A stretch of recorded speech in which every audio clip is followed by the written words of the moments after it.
Whoosha, Barracuda.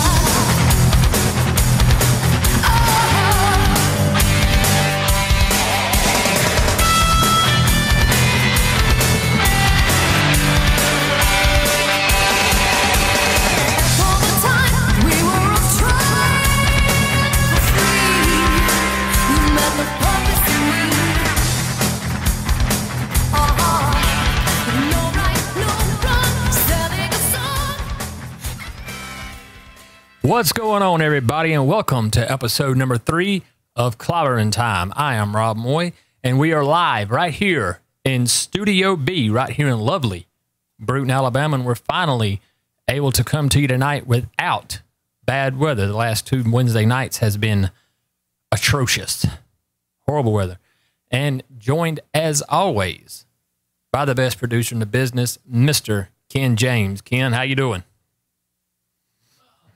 I'm doing good, man. Just trying to get all this stuff to work at the same time, and you know how it goes. How are you doing, man? I talked to you earlier today, and you said you were a little hot. You had cut a few yards, I think is what you said. Yeah, I didn't have to wear a jacket today. We cut about 13 yards today. Then I had to go aerate another yard, but it was pretty hot out there.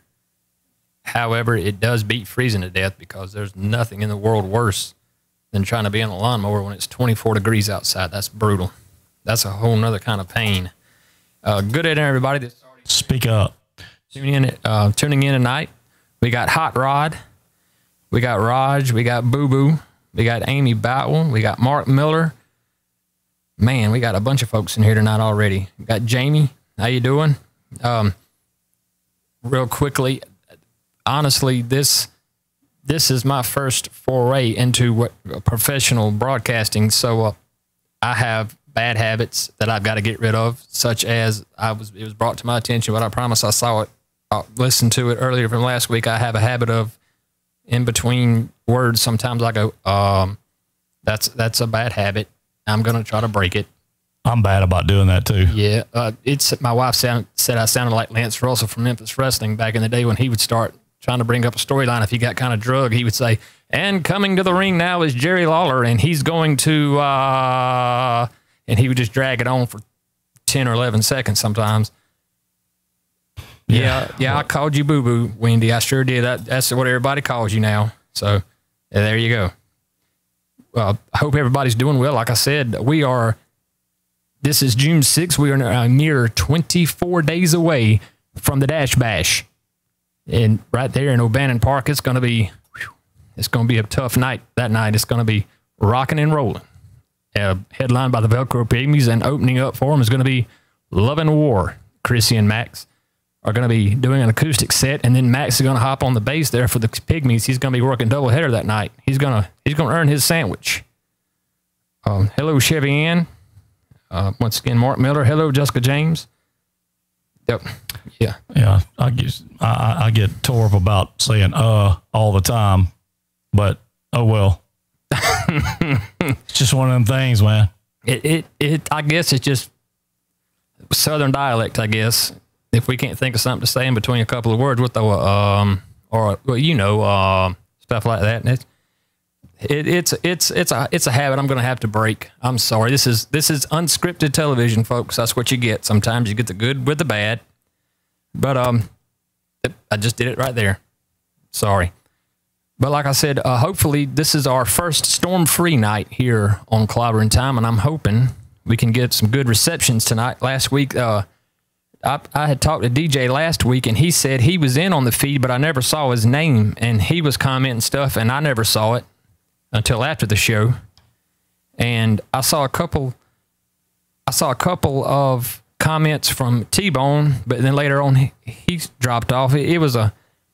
Everybody kept having to dial back up and drop the feed and pick it back up, and I'm hoping tonight we'll have some clean audio, clean visuals for everybody. Amy said, so what's tonight's topic? Well, we had voted on drunk stories, but I got a grand total of 4 drunk stories. I don't think that's going to quite cover our time here. So I guess we're just going to the second place vote was for 80s wrestling. So if it's okay with Mr. James there, we're going to talk a little bit about that. I think everybody, pretty much everybody in this group, kind of grew up watching on Saturday mornings. It was cartoons and cereal, and then at 11 o'clock it was wrestling time. Or that's how it was at my house anyway. I have literally stood as a kid back in the day. For some of you young folks, see, we had these things called antennas, and they were rabbit ears that came out of your television, and you had to twist them. Sometimes the reception wasn't so good, and if it was a rainy day, some of those weaker stations wouldn't pick up. So I have stood over the top of a television and held rabbit ears like this for an entire hour and watched it like right at my feet, like held it like this just to watch an hour of wrestling.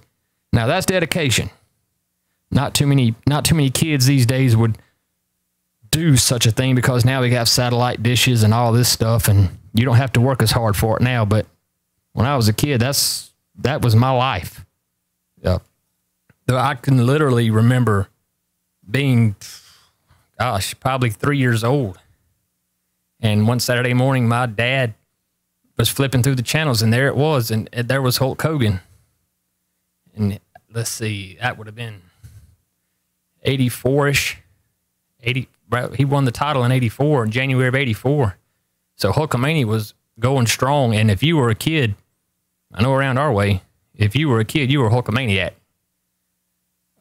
What about you, Mr. James? You watch a lot of wrestling in the 80s?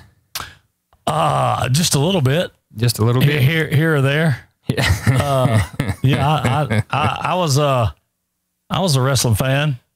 I'm still a wrestling fan, just not of this stuff they call wrestling today. That's not wrestling. But I did and do like wrestling from back in those days. Yeah, my other grandmother drove a school bus in Atmore, and when one day this kid riding her bus said she had mentioned that I liked wrestling, and the kid on her bus says, "Does he like NWA?" And she said, "I don't know if he knows what that is, because back then we didn't have a satellite dish. All we had was free broadcast TV, and all we got was WWF." And when he said, "Well, I'll tell you what, I'll bring you a tape for him to watch." And I was probably six years old or so, and he brought her a tape of NWA wrestling, and I tell you what, I can remember it like it was yesterday. She put that tape in the VCR. By the way, kids, there hasn't always been DVD players and stuff on demand. Back in the day, we had this thing called VCR. It had some big, thick VHS tapes. And she put that thing in there, and I'm watching this going, man, this is completely night and day from WWF. These guys look like they were really beating each other to death. I mean, it was real. It was raw, and I liked it. And then all of a sudden, this blonde-haired guy came on with a $5,000 suit and a $10,000 Rolex on, and he said his name was Ric Flair. And man, it was like when Dorothy went from Kansas to Oz. It was like everything went to color, and he wasn't talking about kids say your prayers and take your vitamins and exercise and all this. He was talking about limousine riding, how much his suit cost, how much his shoes cost, how many women he just left in the car. And I said, oh my God, I want to be that guy so bad. And from that day forward, it was Ric Flair for me all day, every day. And that guy kept sending me tapes, and man, I got in trouble. No joke. I went into school the very next day, and the teacher said, the teacher was calling roll. I'll never forget it. And she got to my name, and I said, woo! What are you doing? I said, I'm Ric Flair. And of course, everybody chuckled. Half of them didn't know who Ric Flair was, but they thought it was funny. But I mean, from that day forward, I could not get enough Ric Flair. Literally, I still can't. If I see it, I've watched the same promos 10 million times. If I see it come up on my YouTube feed, I'm jumping in and watching it. But, I know Ken and I have talked about it. Back in the day, you didn't have to wait for the wrestling to come to town once a year. When we were kids, they came to every armory around here every Saturday. It was either an Atmore or Bruton They were somewhere near, and and the thing that made it so much fun was everybody believed it. Everybody thought it was a real, even though if you said, that, I don't know about that. That didn't kind of look real, but that looked real. But there was always kind of you always had the skeptics, that stuff's fake. That stuff's fake. That's not real. You couldn't tell a lot of people. You still can't tell a lot of people. You still can't tell a lot of people that wrestling is fake. These old folks, they still buy it. And those are the funnest people in the world to be around when wrestling is on. How many paddlings did I get? I didn't get any paddlings, but let's see, 87, I would have been in the 2nd grade, so it was Miss Luttrell, I do believe. Yeah, Miss Luttrell. She got the biggest kick out of that when she called my name. It wasn't real. All right, here's the deal, folks. The genie's been let out of the bottle. The toothpaste is out of the tube now. Wrestling, okay, I'll tell you what. I still respect it and love it. So to me, to make it believable, I still say wrestling is real. Yes, the matches are predetermined, true enough. But I promise you, if you think you can do that, I'll take you to a ring right now, and we'll bump around, and let's see how quick you say it's fake. I promise you. And there's going to be some guys that's probably watching this that'll chime in. I promise you.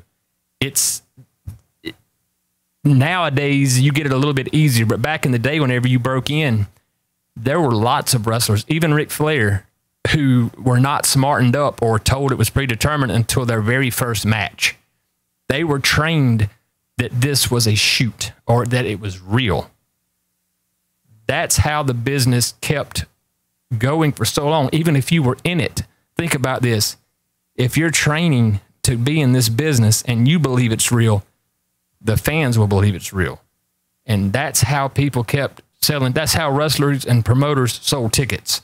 You believed it because they believed it. Wrestling is not real. Oh.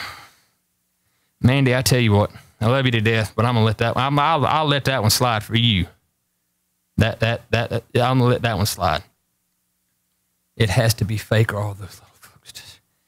Folks, I'm telling you right now. I promise you, I will take you to a ring right now, and I guarantee you, you will not get out of bed tomorrow. After one training session, you won't get out of bed tomorrow.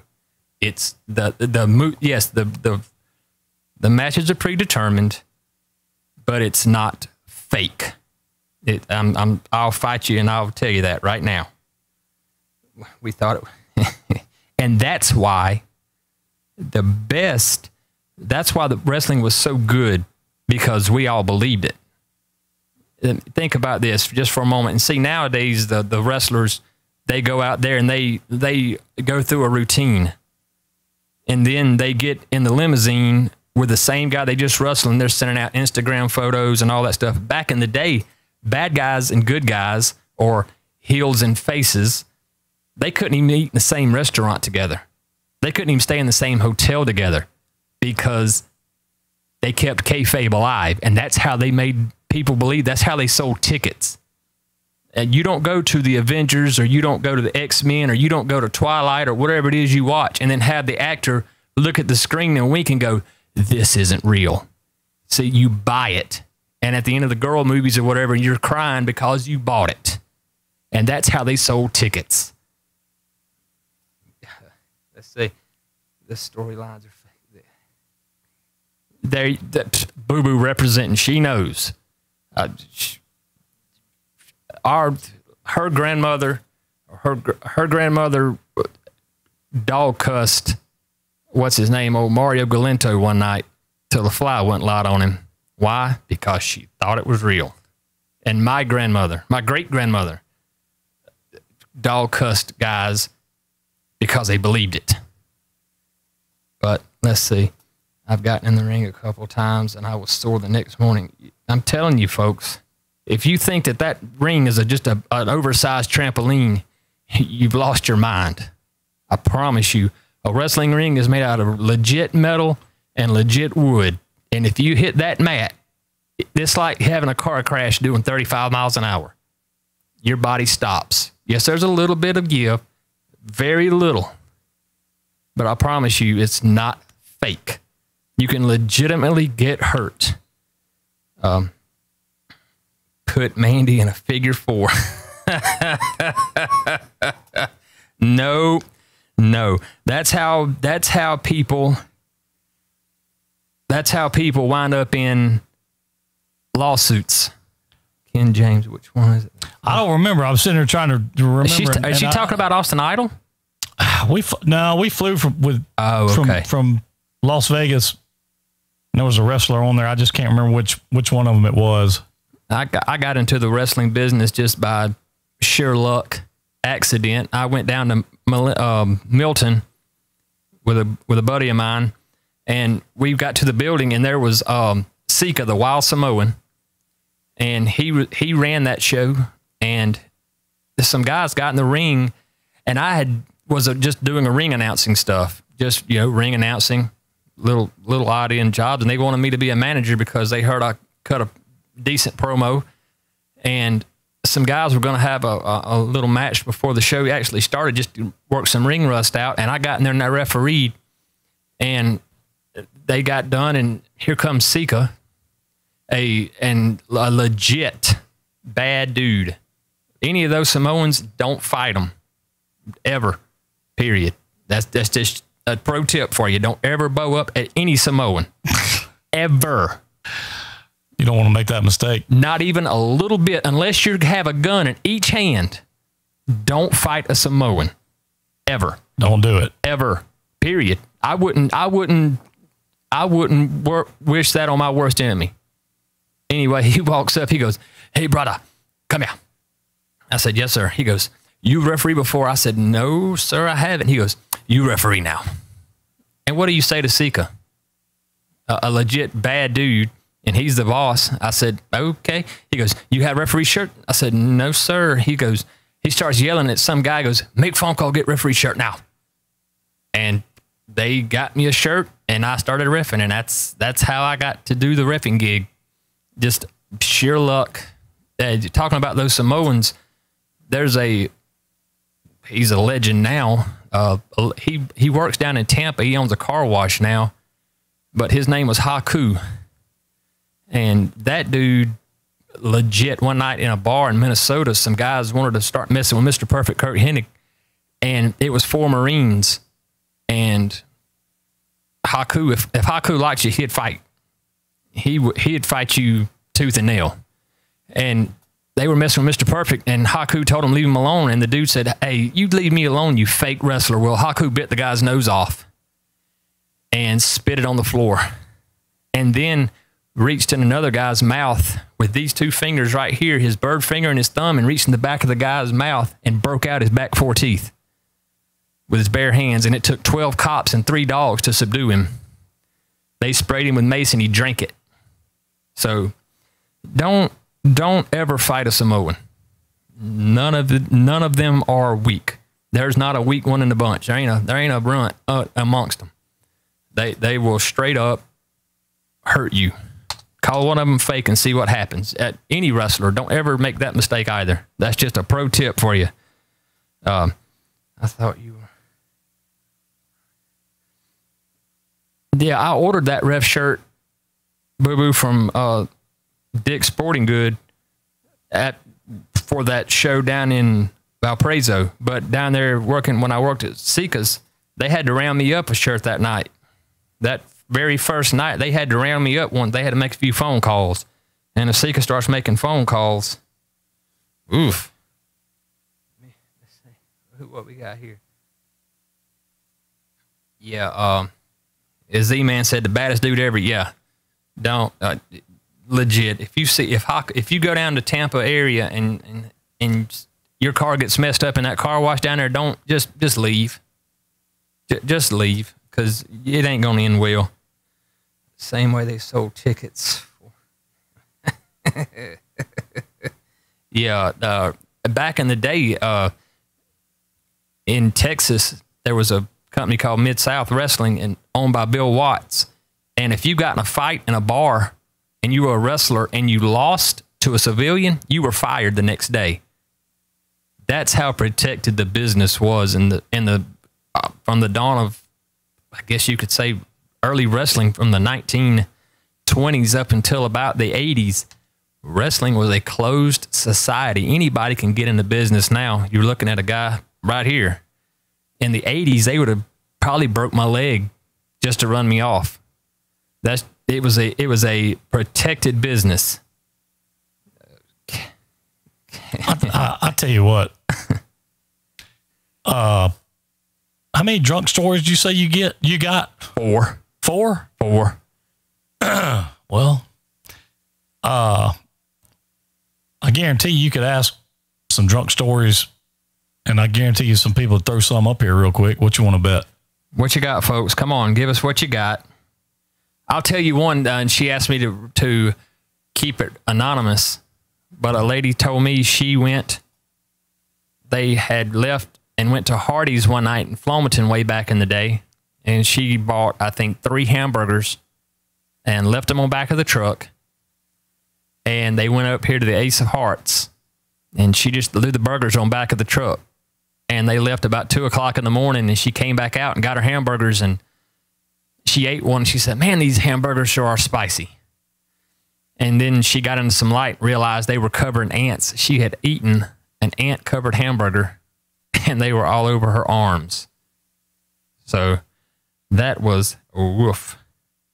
I can chime in on that. Ric Flair. Oh, man. You reckon the Samoans could beat a bear? Murph couldn't.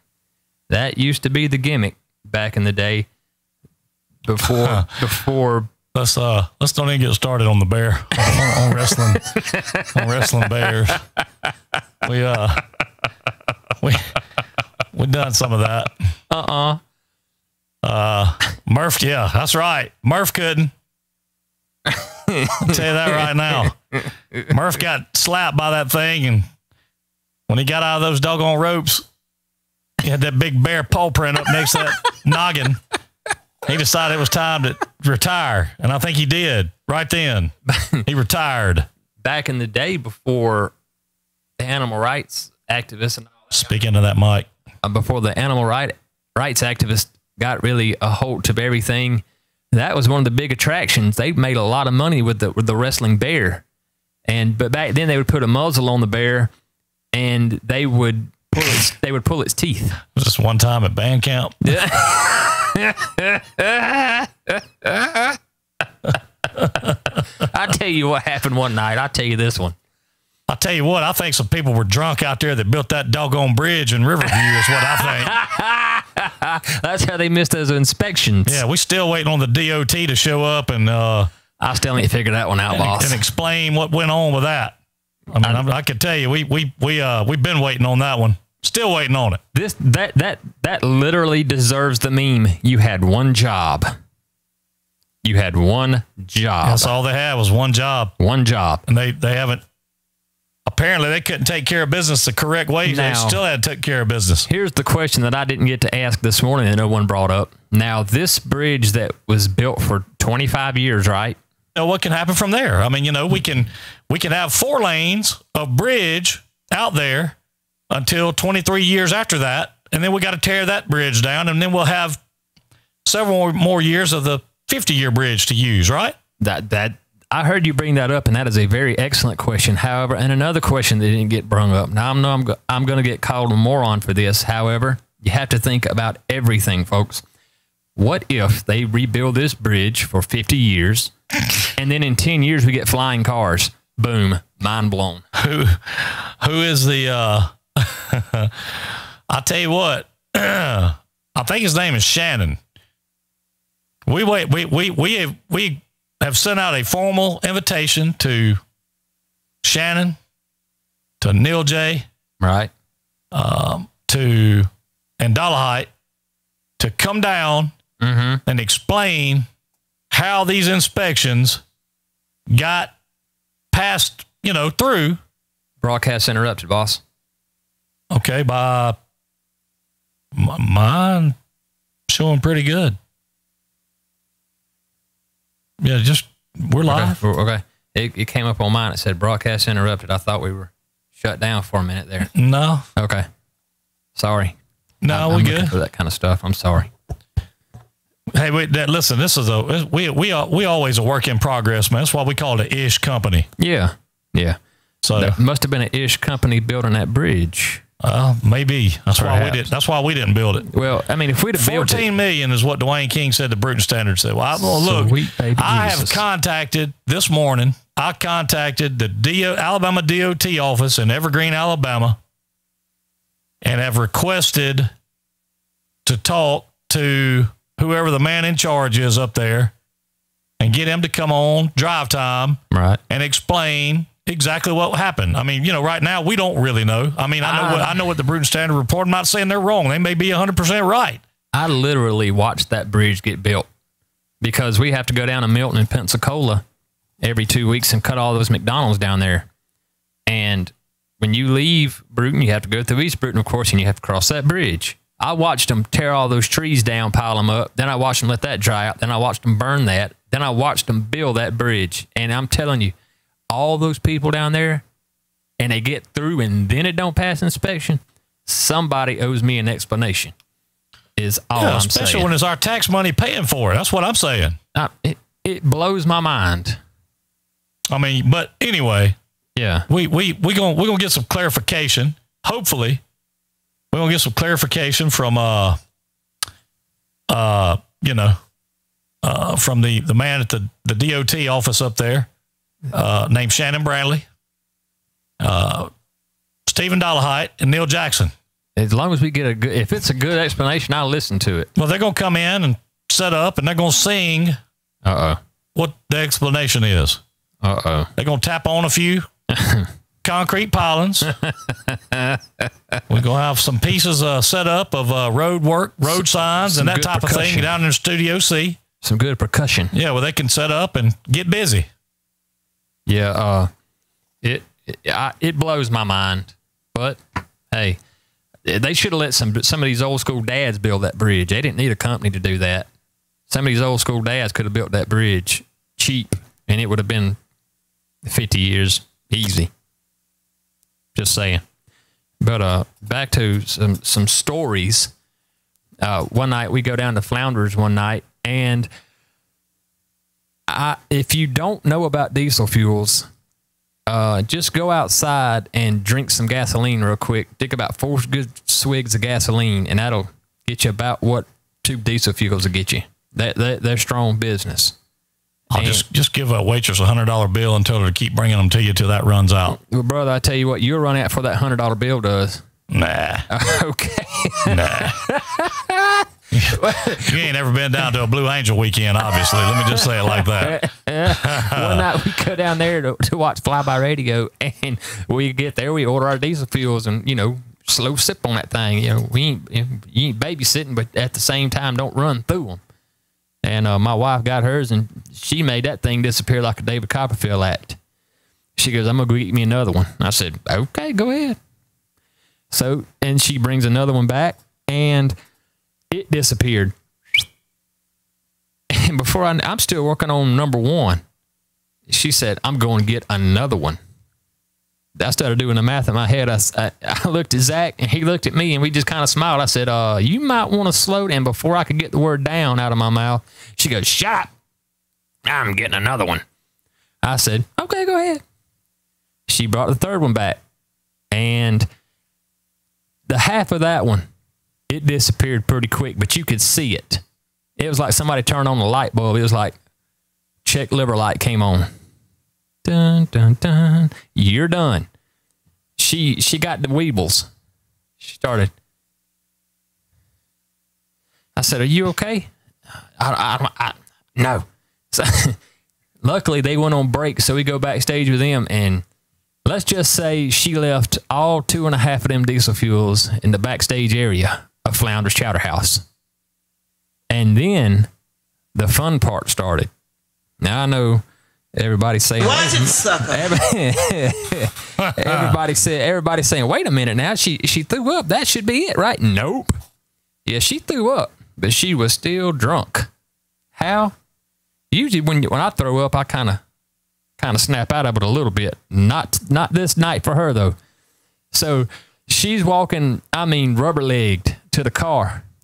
I mean, she is doing the ultimate Ric Flair walk of death cell job on these diesel fuels. She's walking, I mean, gingerly to the car. And about that time, here come one of those deputies around the corner in that car. I said, look out, the cops. You have never seen a human being walk so upright and sober just that fast in all of your life.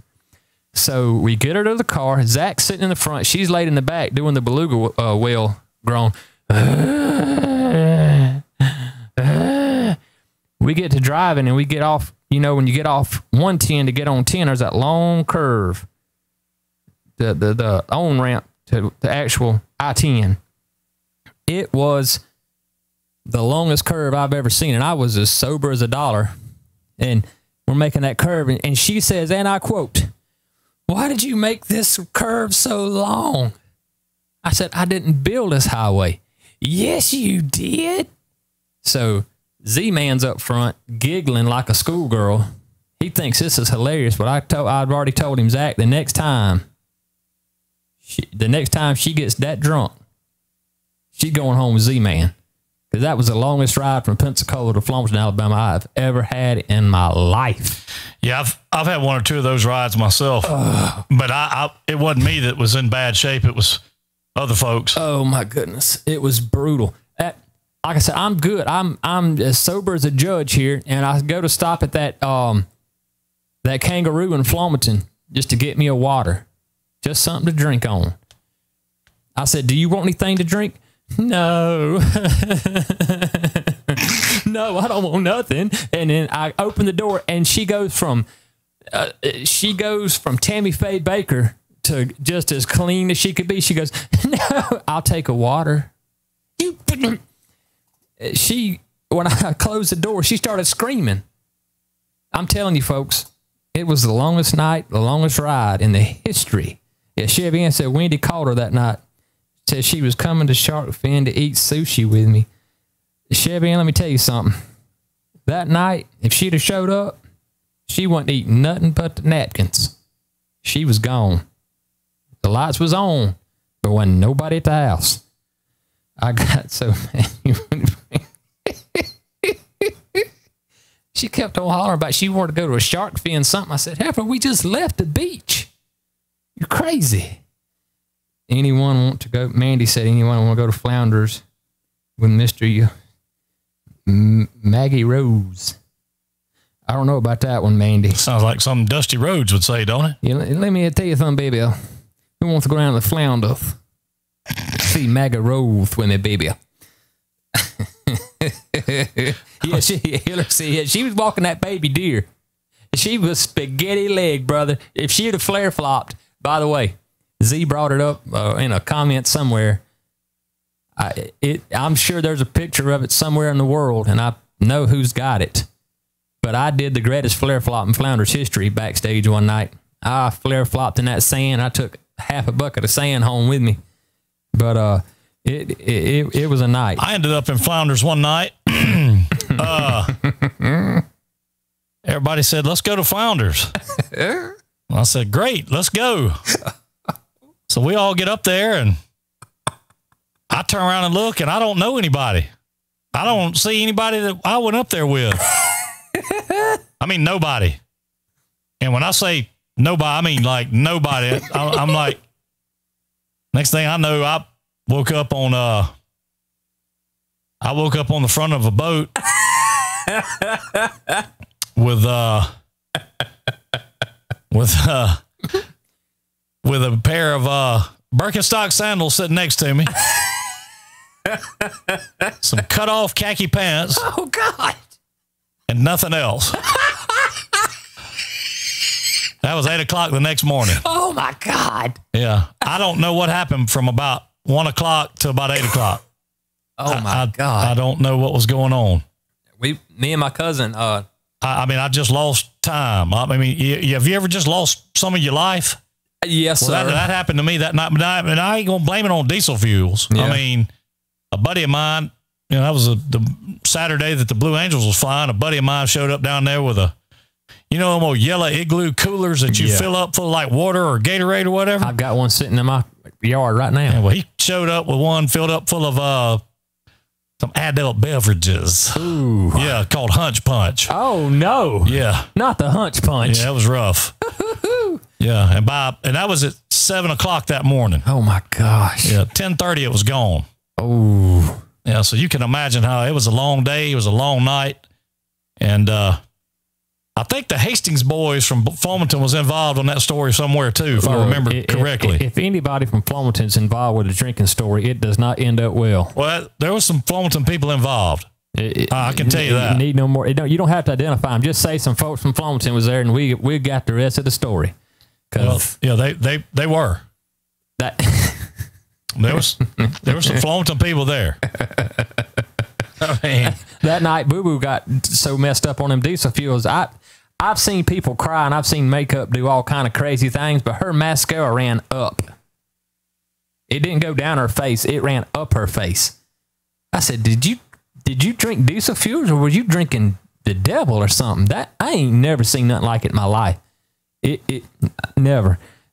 Listen, you say Bamboo Willies, and I say Flounders. Tomato. Okay. Yep. I didn't hear anything about Bamboo Willies.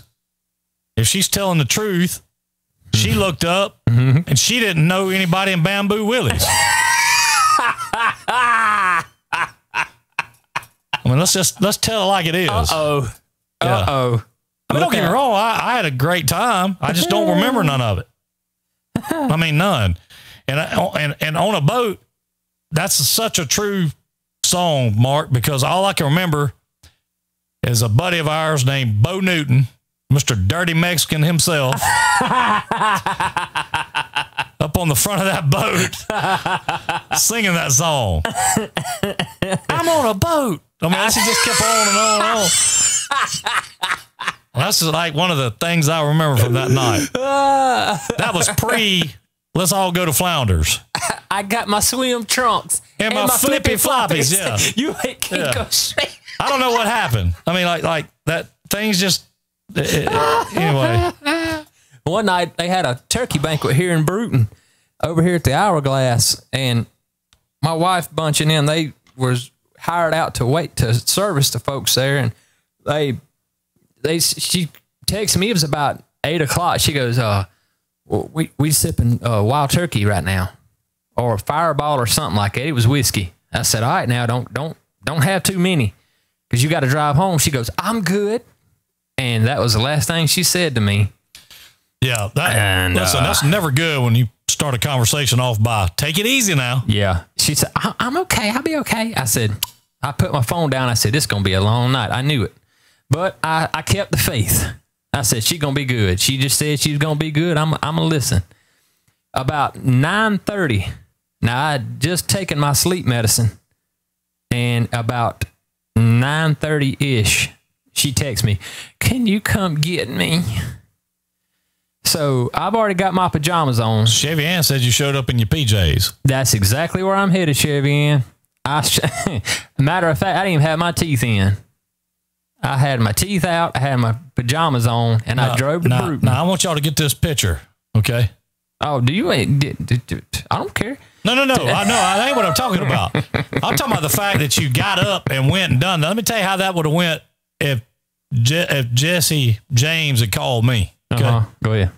Is there a taxi service down there? Well, no, there's not. Well, I tell you what, let me get one of these drivers on the phone and they'll be down there to get you in a little while. If nobody's dying, don't call back.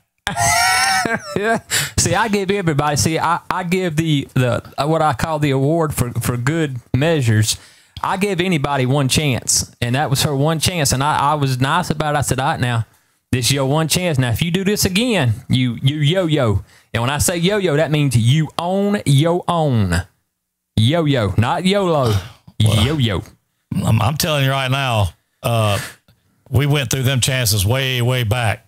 So, and we ain't going to get into none of them stories. Yeah. But I'm just telling you that you can get them to keep. They say limit 2 on them diesel fuels, but they'll keep bringing them. Trust me. Yeah. They'll you hand them a long wheelbase 10. They'll pour. They'll bring them to you as long as you can stand it. Okay. But that night I went up there and picked them up. Now get this picture. Now I pull into the Hourglass parking lot, and it looked like cheerleading practice had got over. They was all huddled up, and they was all spaghetti legged. And I got my pajamas on, no teeth, no top teeth in. And my wife opens the door, and somebody stuck their head in and goes, "Rob, let's go down there to what's that that little bar over here? Y'all talk the Groove. Rob, let's go to the Groove." I said, "Do I look like I'm dressed to go anywhere except the house?" "Oh, come on, Rob, you ain't no fun. Y'all crazy heifers, I tell you what." Ooh, I was mad, but I was glad she took some responsibilities. But that was a long ride home, by the way, because my sleeps hit me about Burnt Corn Creek Bridge right there. And I tell you what, she's drunk. I'm half dozing off. Are you mad? No. 3.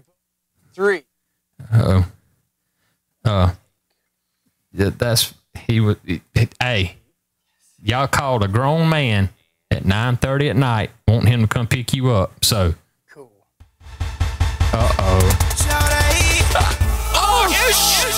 Get your towels ready, it's about to go down. I get crunk every time I hear this.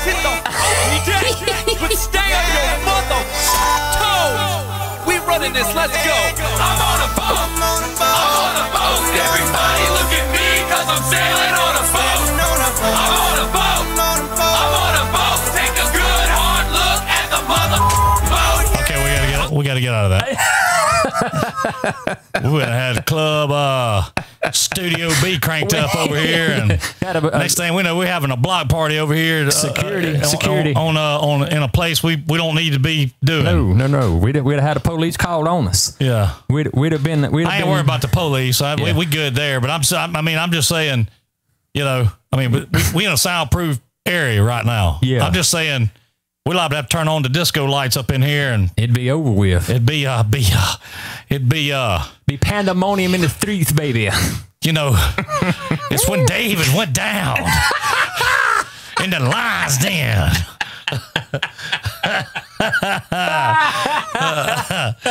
He helped Gilligan off the island.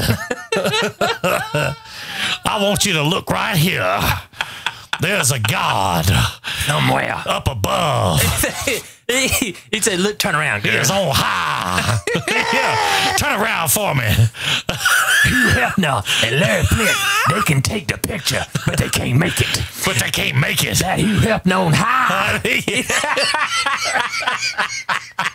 There's a God somewhere. I know it is.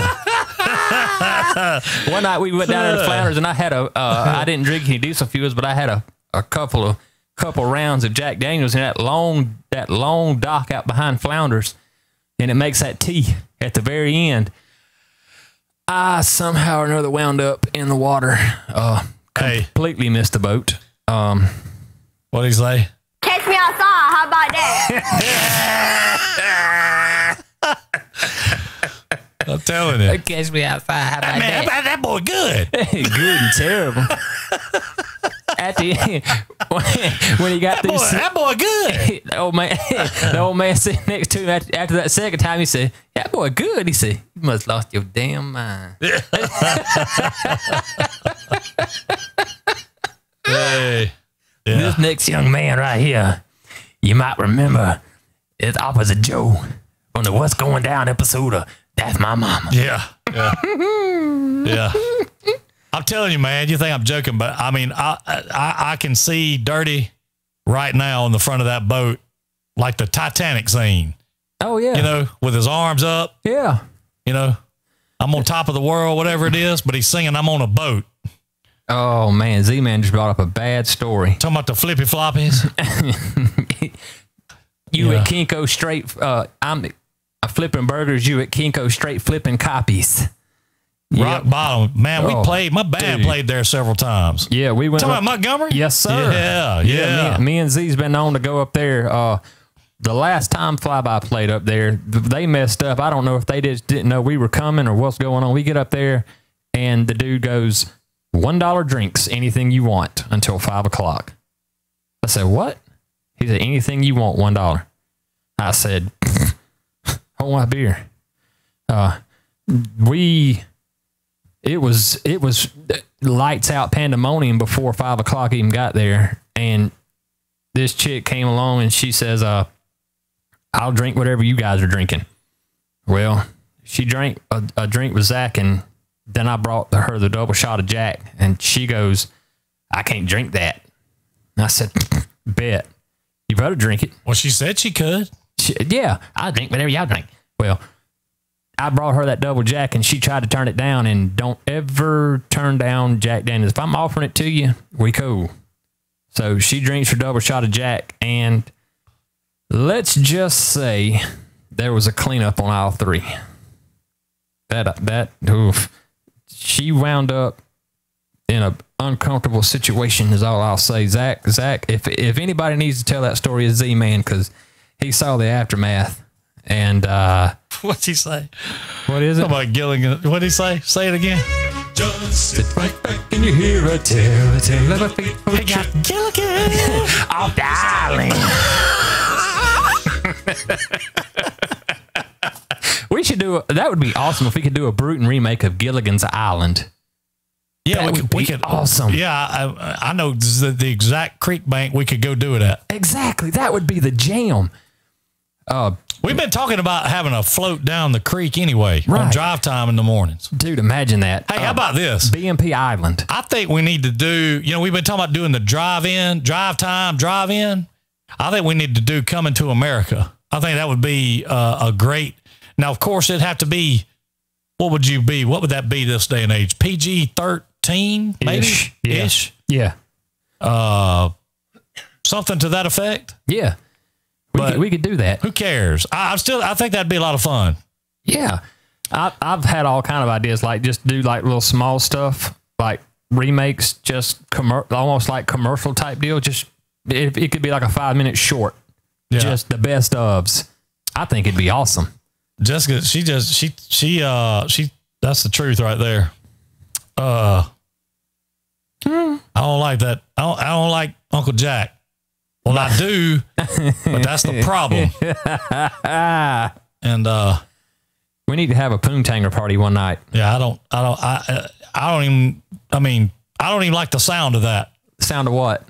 What you just said. Okay, I'm gonna tell you what it is. It's the name. No. I mean, don't get me wrong. I don't mean like in a bad way. Yeah. Okay, I mean that. This is what sounds like one of the things that I want to kind of get crunked up and go to. It'd be awesome because what you do is you take your blender, you take your double shot glass, and you pour Tang in it. Pour that in the blender. Then you pour a double shot of triple sec, and then you can use vodka. 2. Make that a grand total of 4 shots of either Jack Daniels or vodka or whatever. Pour that in the blender. Then you fill it with ice. Blend it together. It makes a Tang flavored slushy. Tang. Yes. Tang. 2 of them, and you will. You said Tang, right? Tang. T-A-N-G. We took it to the moon. Right. Tang. Ooh. It is. That's why it's called a poontanger. Ooh. They are delish. You can buy them at the way I found out about them. Night, Raj. See you in the morning. Oh man, 7 a.m. ish. See you later, Raj. We had to have blue light. We had to clean up on aisle 2 over there in Studio C this morning from where DJ blew out after taking a big swig out of that milk jug. I mean, he just he decimated the wall. He flooded his carburetor. He did something. I mean, much of it. I don't like all that stuff. I mean, that stuff. Ugh. Now, no matter what alcohol you pour it into, it all tastes the same. Jack Daniels, vodka, the only alcohol that I haven't seen the Tang actually cover up the taste and smell is Jose Cuervo. Mandy wants to know why Coming to America. Well, because Coming to America, that's a classic. It's got so many great one-liners in it. It's beautiful. Now, hey, I'm up for whatever. I said, let's do The Goonies. The Goonies? Yeah, that's a great movie, man. Hey, you guys. Yeah, great movie. Jessica James said he turns into the devil. Dirty Dancing? Oh, I'll leave that one up to y'all. I mean, I don't care. I mean, you know, hey. I tell you what I thought about. I messaged Jesse James a while back, and I said, I forgot what y'all were talking about, but Ferris Bueller's Day Off. No, that's a good one. Yeah. Yeah. Bueller. Ferris Bueller. Yeah, I tell you what, awesome. my favorite part of that movie though is the friend who calls up the principal and talk to him like he's the daddy. That was Cameron there. Yeah. You better have him. You better have her out there on the stairs in 5 minutes. Yeah. That was pretty good. I mean, that movie was that was one of my favorite movies. I tell you another good one that we could do to remake. Ray Stewart, I think we need to do the hunt in the real burnt corn. Well, I'm gonna tell you something. The real burnt corn is I know a lot of people wouldn't want to be up in the real burnt corn at night there. Ray. What's the story behind the real burnt corn? Burnt corn's just burnt corn's up in the woods. Right. I mean, if you're talking about the community burnt corn, it's up in the woods. DJ, you know, like Burnham is convinced, or not convinced. Burnham says he's going to get DJ out on this Bigfoot hunt. Now, you know, he's Bigfoot, Beetlejuice, or what was it, ET? Extraterrestrial. Yeah, I told him I was out on the ghost. Yeah, I ain't doing none of that. Yeah, I know. Ken ain't fooling with no ghosts. I ain't fooling with none of that stuff. We cannot remake Ghostbusters. No. I'm going to tell you right now. He is afraid of a ghost. If I walked in a library and looked down there and there was something reading a book that I could see through, and that thing turned around and looked at me, said, "Shh." Ray said, "Get her." They said we got no sound. Yeah, I mean, I think we're pretty good. Yeah. I tell you what would be real good. Back to the Future. Just refresh your screen. I think it's, yeah, there you go. Yeah. Or if you're watching on LTE, if you're not watching on Wi-Fi, you know, sometimes it gives you fits. I guess I'm going to have to give MediaCom the same PSA that I gave Verizon. I told Verizon if they drop me again, for every time they drop me, I'm going to take an article of clothing off. And the vision of people would be on Verizon's hands. Well, that would work. So I guess I'm going to have to make the same challenge to MediaCom. From here on out, people start having problems. Guess what? You're going to have problems because I'm just going to start taking an article of clothing off every time they get dropped. Is that how it is? That's how it goes. And just know this: if I wind up here shirtless, see these tan lines? It ain't your fault. The peoples of Bruton and all over this country and the world's vision is in your hands, MediaCom. The people's vision, my people's vision, is in your hands. The people's choice, the people's champ. So make up your mind right here, folks. MediaCom, the choice is yours, not ours. Well, folks, we have had a great time with you this week. It has been fun. We went all over the world, and we're back again. Make sure you come back right here next Wednesday night for Clobberin Time. For me, Rob Moy, and the producer, Mr. Ken James, we have had a blast. We love you, take care of each other, and make that money. But don't let it make you. We'll see you next week.